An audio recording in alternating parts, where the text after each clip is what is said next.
Today I'm ranking the albums by punk rock band Social Distortion. I will be ranking 8 studio albums, including the new album Born to Kill.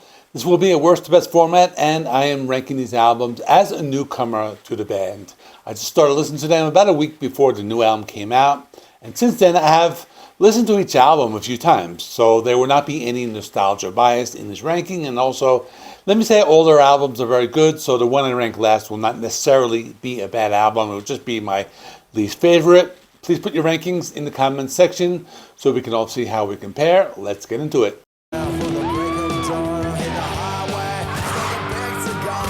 Coming in number 8 is Hard Times and Nursery Rhymes. This is the 7th studio album released on January 18, 2011. It's the band's first album recorded with bassist Brent Harding, and the first album of new material since 2004's Sex, Love, and Rock and Roll, and first released on Epitaph Records. Work on the album began in 2006, and it was originally forecast for a 2007 release, but it was pushed back several times while the band continued touring and writing new material. The band also had some lineup problems during the making of the album. Drummer Adam Willard left the group during the recording sessions and was temporarily replaced by Scott Reeder before David Hidalgo Jr. joined as the band's new permanent drummer. But here's some interesting trivia. David Hidalgo did not actually play on it. Instead, the band hired session musician Josh Freese to record the drum tracks. So with that being said, something has to come in last. Even though I still like the album, I felt it was more of a roots rock album. It was like punk rock combined with singer-songwriter style of artists like Bruce Springsteen or John Cougar Mellencamp. But there's still tracks I like. I like the song Diamond in the Rough. It was just a straightforward rock song. It reminded me a little bit of the Black Crowes. I like Machine Gun Blues. Has some cool lyrics about being a gangster in the 30s. This reminded me of some of their older stuff. I also liked Bakersfield, which is one of those tracks where Mike Ness lets us know he is one of the best storytellers in punk rock. Overall, not a bad album. I just liked the other ones better.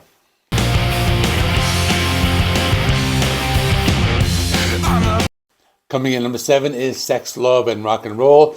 This is their 6th studio album and the first album in 8 years since the release of White Light, White Heat, White Trash in 1996. It was originally scheduled for release in the fall of 2000, but was not completed, not being released until September 28, 2004.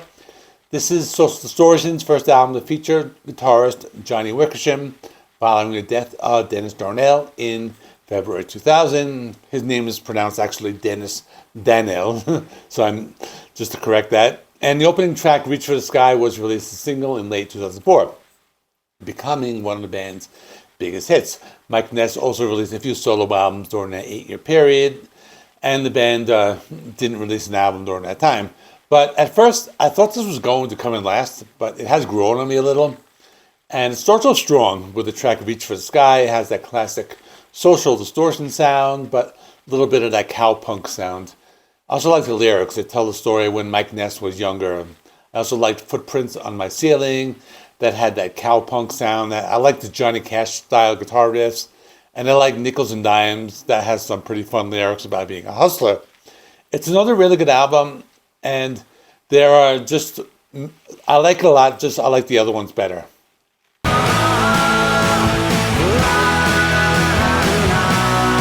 Coming in number 6 is the new album Born to Kill. It's the 8th studio album released on May 8th, 2026 through Epitaph Records. Their first studio album in 15 years, following Hard Times and Nursery Rhymes from 2011. It is also the longest gap between studio albums to date, and it is their first studio album to feature drummer David Hidalgo Jr., but I explained how he was in the band for a while, but then he didn't play, but he played on this one. And this one was released about a week ago. So I spent some time with it. I did a full review, so when I came out, so that was more like a first impressions. And my thoughts haven't really changed that much. I like the album. I like the front half of the album. I think it loses some steam in the middle with tracks like Crazy Dreamer and the Wicked Game cover. Those I like lesser, but the album picks up a lot towards the end, and I like the rest of the album. And I think my favorite deep cuts are Tonight and Walk Away. And I like the singles. It's a strong album. It's just not as good as the ones that will be above it. But that's all I'm going to say right now, because you can watch my full video my full review, and I'll link it at the end screen.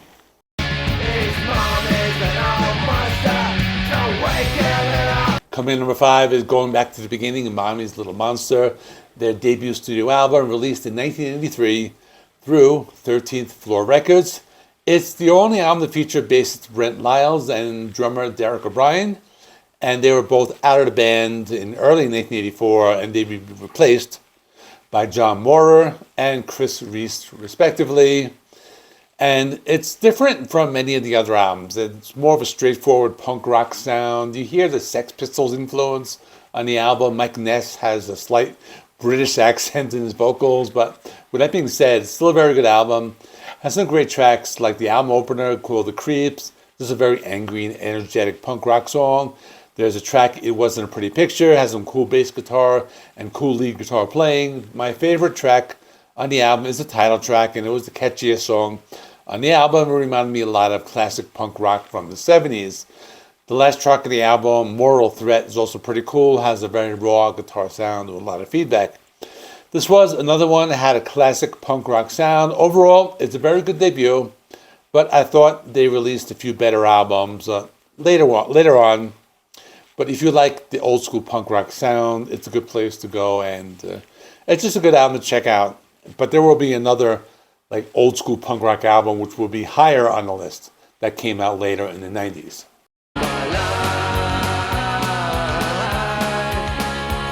Coming in number 4 is Social Distortion, or the self-titled. And you might be surprised I didn't put this one on number 1 or higher even. But there's just a few I liked a little better. It's the third studio album, major label debut, released on March 27th, 1990 through Epic Records. The band continues with their rockabilly, blues, and country music experimentation that they started on Prison Bound. And they have some great songs like Ball and Chain. And this also has Story of My Life, which is probably the most popular song that they have. And that's actually the only one that I knew from this band before doing this deep dive. It's a well-rounded album, a good place to start for newcomers. It has a little of everything, and it has some great deep cuts like So Far Away. It has a very memorable sing-along chorus. There's Let Me Be, has more of that classic punk rock sound, some cool gang vocals. And the cover of Johnny Cash's Ring of Fire. It's a really good cover, and Could It Be Me, which is a great song, incorporates harmonica into their punk rock sound. Overall, really good album. I just like the other ones a little better.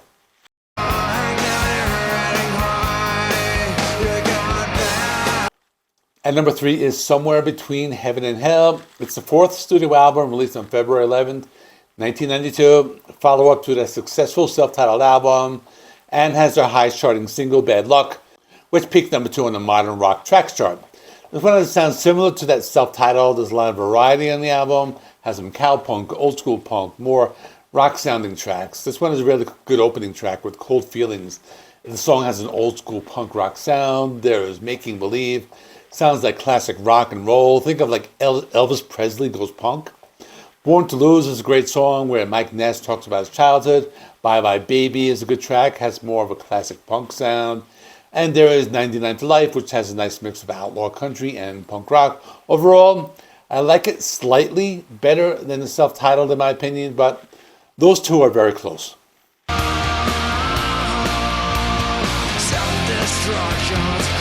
And number 2 is White Light, White Heat, White Trash, the 5th studio album released September 17th, 1996 through 550 Music and Epic Records. Album was produced by Michael Beinhorn.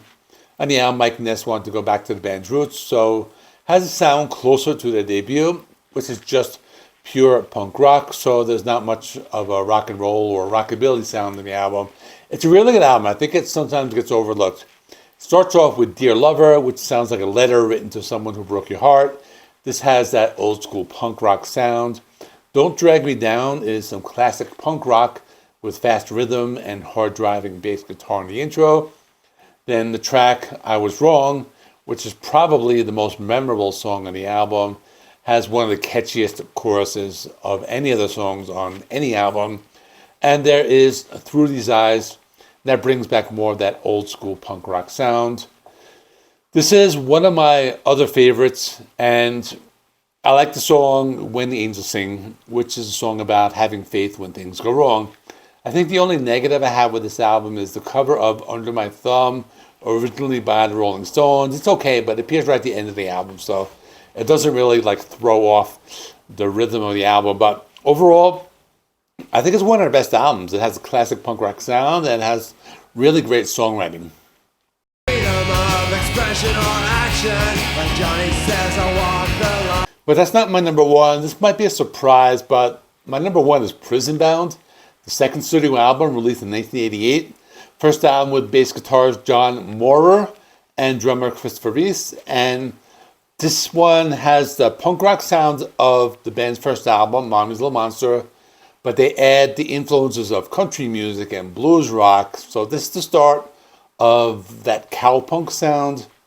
And I like this album because there's a lot of, or a very big Johnny Cash influence mixed with the old school punk rock. The album is filled with outlaw country, the cowboy guitar riffs, and that's why I like it. And the album has a raw production value, it fits very well, and the album opens with It's the Law, has some of those cool outlaw country guitar riffs. There's Indulgence, has a slow building intro before it takes off. There's Like an Outlaw for You, has more of those Johnny Cash style guitar riffs. Then there is Backstreet Girl, which is like a love letter to a side chick. And there's Prison Bound, which the song tells the story of a man getting ready to do some time in prison. And I like the song I Want What I Want, which is one of the band's heavier songs. But overall, this is like almost like an outlaw theme throughout the entire album. I like that. There's like a running theme of breaking the law. So that's pretty cool. I think it's their most unique album in their discography, and that's the only reason I have it at number one. So that's all. Let me know your ranking in the comment section. Check out my full review of Born to Kill, which should be appearing on your screen right now. Thanks for watching. Please like this video. Helps me with the YouTube algorithm. Please subscribe if you're not already. I do rock and metal reviews, rankings, and more. Thanks for watching. See you in the next one.